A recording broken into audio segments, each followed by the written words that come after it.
Y para terminar vamos a escuchar a un representante, al presidente provincial del sindicato CESI y CESIF. Habla sobre el empleo público y sobre los empleados públicos, sobre las consecuencias que la crisis ha tenido para ellos y para los servicios públicos en Segovia.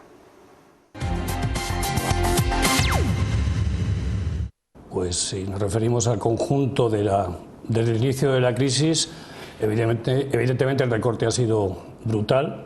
La pérdida de servicios tanto en sectores tan importantes como sanidad, como es la enseñanza, como sectores de la Administración General del Estado. Estamos hablando de residencias, hospitales y colegios, viene rondando el 33% en cuanto a las plazas que se han recortado. La Administración General de Castilla y León, independientemente de la administrativa, tiene un área de residencias de mayores.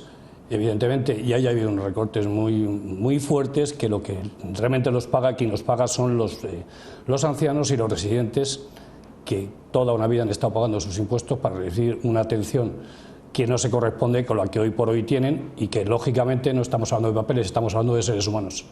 Nosotros no podemos exigir otra cosa más que es la reposición de la tasa de reposición, valga la redundancia. Es decir, es algo que por ley se tiene que cubrir fallecimientos, se tienen que cubrir jubilaciones, no se cubren bajas, evidentemente, no se cubren vacaciones. Lo básico es cubrir la tasa de reposición porque estamos hablando de servicios básicos de atención al ciudadano. Quisiera hacer un recuerdo de los últimos 5 años, en los cuales hay una supresión de una paga extraordinaria, que casualmente en año electoral se nos devuelve en 2 partidas del 25%, y la condición final es que en enero recuperábamos el 50% de la paga, a negociar entre entes autonómicos, entidades locales, etcétera, etcétera.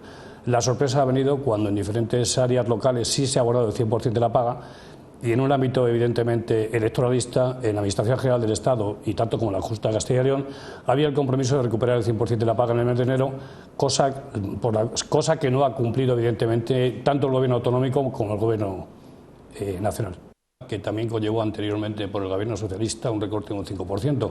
A todo esto añadimos prácticamente 6 años de congelación salarial, porque si lo que estamos valorando es que el 1% que este año se nos ha incorporado a los trabajadores, creo que es una tomadura de pelo.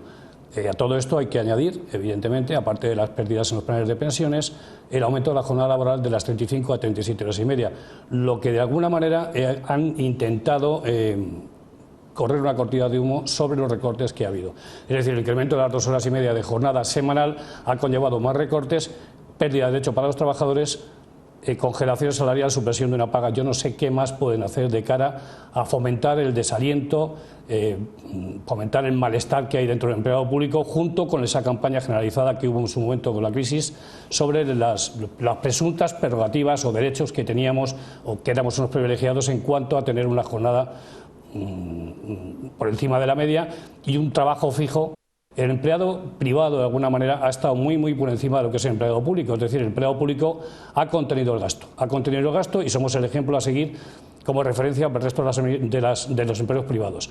¿Qué ocurre cuando viene época de crisis? Que al empleado público es al que más se le maltrata porque se le congela sobre unos salarios ya realmente rebajados. Estamos hablando de un recorte salarial en torno al 35%.